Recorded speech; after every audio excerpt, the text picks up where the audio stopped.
Do you feel like you are always operating out of chaos, running around trying to get stuff done all the time in your daily life? Or do you tend to lead yourself well through the processes that you need to do and therefore feel like you're in control? Hi, this is Grant Herbert, VUCA Leadership and Sustainable Performance Coach, and today I want to continue our conversation around the shifts that we need to make to operate as a leader in the VUCA world by unpacking the second area of our VUCA shift, and that is in our process or our professional leadership.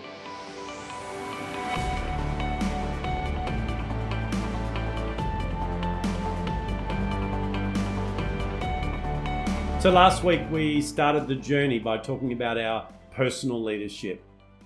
We understand that leadership's about who I'm being. It's not a set of things that I do. Leadership is about a set of character traits of who you are, not just a set of skills that you need to learn when you're in a management position and you want to get other people to do what you want them to do. We talked about the fact that there were three areas where we needed to make mindset and behavioral adjustments or shifts so that we could be the leader in this volatile, uncertain, complex, and ambiguous world that we now operate in. So this week, I want to unpack three areas that we need to make these shifts in our process leadership. See, a process, or depending on what area you work in, your professional area of leadership is all about getting stuff done in the time that we've got to do it, with the resources that we have, and in amongst everything else that we've got going on. So whether you are talking about this in the context of your work, your career, your business, or in your entire life, I want to make sure that you understand that these shifts are critical for everyone, not just those who we think are the leaders. You know, I believe that everybody's a leader. And we talked about that last week, that it starts with leading self. So let me take you through and help you understand what these three areas are. And then in coming weeks, we'll unpack some of these based on your feedback, and I'll give you some help as to what you can do next. The three areas of process or professional leadership that I want to talk to you about are your performance, your positioning, and your productivity. When I think of performance, I like to think of cars. You know, for many years I was involved with a race team. I loved cars. I started my career as an automotive engineer. You know, I pulled my car apart on the weekend just because I knew how it worked. And, you know, I know my mum would look at me, she'd go, "What are you doing that for?" And I go, "Well, because I can." And I was just fascinated by that. These days, as I've matured, cars are not as important to me. However, I love watching a high performance vehicle do its thing. I love to watch a high performance vehicle not only do its thing, but I love to watch pit crews, and I love to watch how the leadership of a race team can be then, put into leadership as a metaphor for what it is that I teach in the VUCA leadership programs that I run.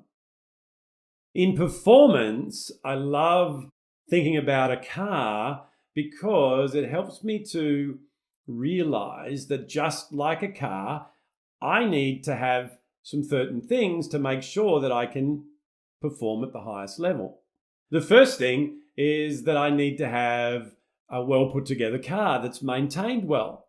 I need to have great fuel in it without impurities, and I need to have great tires.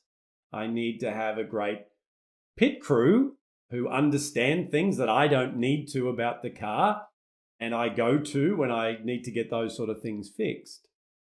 And I need to understand that if my car is not running to its optimum level, then I'm not going to get the performance out of it that it was created to give me. And that in itself is a great metaphor for us to look at our own performance. If we don't put the right stuff in, if we don't get the tune-ups that we need, if we don't have a pit crew around us, we're not going to be able to perform at the level that we want to perform. Now, the second thing I want to talk about with performance is that there's been this misunderstanding around the term high performance. And one of my greatest coaches and mentors over the last few years, Brendan Burchard, he runs the High Performance Academy. And I read a great book of his called High Performance Habits. And in that, he gave me some distinctions around performance that were aligned with how I was thinking. Because for years, this high performance thing has become hustle and grind. Let's get as much done as we can. Let's work from daylight until dark so that we get all this stuff done. And that's a challenge, because operating a race car at that high level for long periods of time, it's going to reduce the performance. And it's the same with us. So that's why I call myself a sustainable performance coach. And performance needs to be looked at that way. How do I operate so that I not only get done what I need to get done, I can do that over the long period. And as things change in this volatile, uncertain, complex, ambiguous VUCA world that we're talking about, I'm able to make those shifts without it burning me out. So in this area, we need to make a shift from going from low performance to high performance, but we need to be able to do it in a way that's sustainable. The second area that we need to make shifts in our professional, in our process leadership, is in our positioning.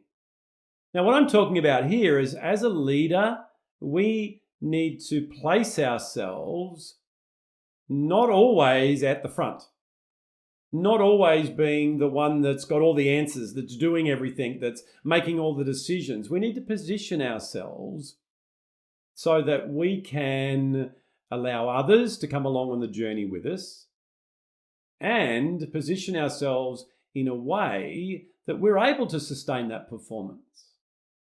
I know for years I would say things that were not helping, like, oh, look, I'll just get it done myself. It's a lot easier for me to just put my head down, my tail up, and work hard, and everything will fall into place, rather than looking at how I can harness the collective ideas and the collective efforts to get these things done. So to do that, we need to position ourselves as a leader who is not one that blends in, but one that stands out. However, stands out for the right reasons. I know in my military career, my early corporate career, most of my corporate career, I was one of these leaders that stood out, but I stood out because I wanted to prove myself. I stood out for the wrong reasons. I stood out because I created problems all the time. I created challenges. I created conflict. I had a low self-worth, a low self-image. I therefore tried to prove myself, and I worked too hard on doing that, and that created some challenges.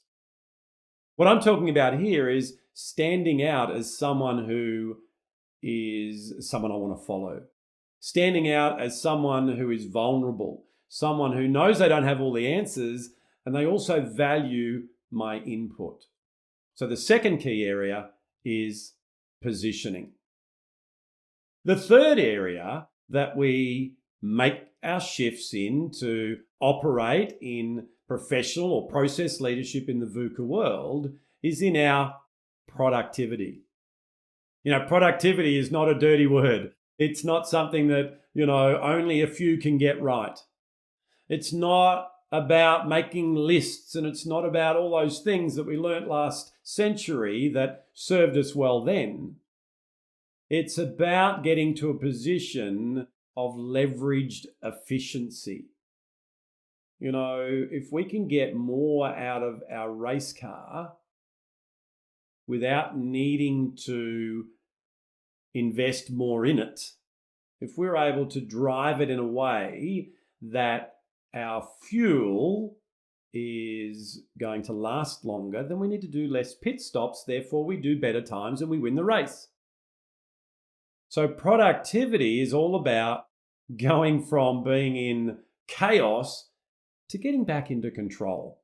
So to do that, there are 3 areas that I teach. Now, firstly, before you can take advantage of these areas, you need to unlearn something that you, like me, probably learnt in 20th century leadership. And that is this thing called time management. I place it up there with work-life balance. They're things that never worked anyway, and they're definitely not going to work now. Work-life balance is a myth. It assumes that work and life are separate. And time management assumes that we can actually control time. We can wind the clock back. We can get more than 24 hours in a day, and that's not something that we're able to do. So instead, there are 3 things that I teach in the area of productivity. And we might unpack some of these in coming weeks, but I just want to give them to you now. These are things that you can control when you have the right mindset and the right capabilities and the right competencies are being built. And we've been talking about lots of these over, the weeks and weeks that we've been together having this conversation during this Beyond COVID-19 series that I'm doing. So the first area that we can control is our priority management. Now, when we have a set of clear priorities and we know what's important, by the way, important to us, important to the entire overall big picture, not important to our self-talk, our unhealthy inner dialogue that says, oh, look, if I get that done, they'll like me, and, that approval-driven priority. But our true priorities that come out of who we are, out of our purpose. When we manage our day, our week, our year around those priorities, then what we achieve will be aligned with what our purpose is and what it is that we're trying to achieve overall. The second area is environment management. We live in a world of distraction. People go out to a restaurant and they're on their phone while they're eating and they're conversing with each other. I know I'm guilty of this. I'll be watching a movie on TV with my wife, but I'm checking Facebook at the same time. This creates brain switching. The brain is not designed to multitask. So we need to make sure that we control our environment. An untidy desk, I'm sorry to burst your bubble, is not a sign of genius. It's a sign of a lack of organization. Having an environment that has creative colors in it, that is clean, has, a calmness about it. Creating an environment that allows you to actually have some time on your own to get some stuff done and have some time that's scheduled with others rather than being reactionary all the time. And having that open door policy that says, I'm a leader that allows my people to just come and, talk to me when they need to. That doesn't help you, and it definitely doesn't help them. So the second area is environment. And then the third area is energy management.